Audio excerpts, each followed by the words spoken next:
Lors de sa séance du 27 et 28 juin 2024, le Conseil métropolitain de Nantes Métropole a voté en faveur du projet de pôle d'écologie urbaine qui doit s'implanter sur la commune de Nantes.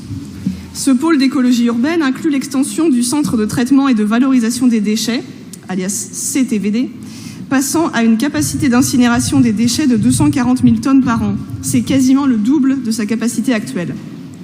Après extension, ce seront les déchets de plus de 350 communes, de Nantes Métropole et de 7 autres collectivités locales qui seront importés. Derrière le vocabulaire rassurant d'écologie urbaine, il s'agit donc d'un changement d'échelle majeur pour aboutir à une dimension régionale et industrielle. Cela générera un flux de milliers de camions chaque année, transportant des centaines de milliers de tonnes de déchets sur des distances interdépartementales de plus de 100 km. L'ensemble de ces camions, venus de Bretagne, de Vendée et de Loire-Atlantique, convergeront sur le site de la Prairie de Mauves au mépris de la qualité de vie des habitants du quartier. L'impact sera tout d'abord sanitaire. L'usine d'incinération est située en milieu urbain et se trouve en amont des vents dominants du quartier de Doulon-Gohard. L'extension aura donc un impact sur la hausse prévue des émissions de polluants dispersés sur le quartier, où il y a, rappelons-le, un projet d'éco-quartier, donc éco mais pollué. Les inquiétudes des habitantes et habitants sont légitimes et exigent des études indépendantes, complètes et accessibles. Ce projet pose aussi une question de maîtrise publique. Nous nous inquiétons d'un projet voté sans avoir réalisé au préalable ni enquête publique, ni études d'impact environnementaux.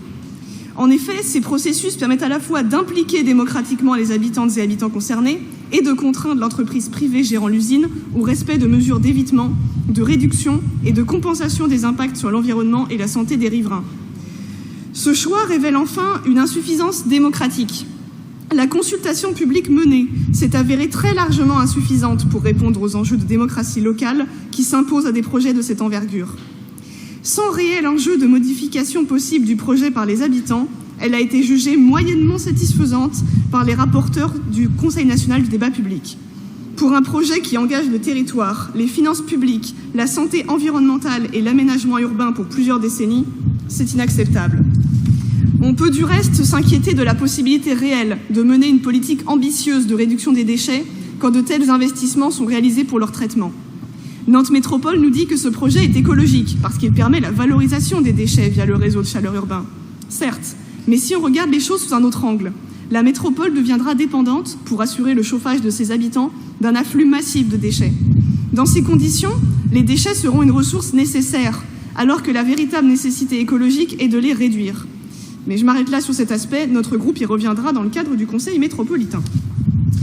En tant que commune directement concernée par le projet décidé par Nantes Métropole, du fait de son implantation sur le territoire nantais et de ses impacts sur la qualité de vie, la santé et l'environnement des habitantes et des habitants, la ville de Nantes ne peut pas se contenter d'accompagner ce dossier en silence. Aussi, Madame la maire, qui n'est pas là, donc Madame la première adjointe, nous vous posons les questions suivantes. Allez-vous relayer les craintes exprimées par les habitantes et les habitants et demander à la métropole de réaliser une étude d'impact environnementaux avant d'autoriser la mise en service de l'usine?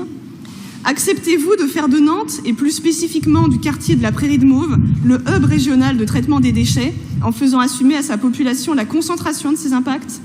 Et enfin, envisagez-vous d'imposer à la métropole un moratoire sur la mise en place du projet, le temps de mener un nouveau processus de débat public incluant les habitants dans l'élaboration du projet et en remettant ses caractéristiques techniques à débat? Merci.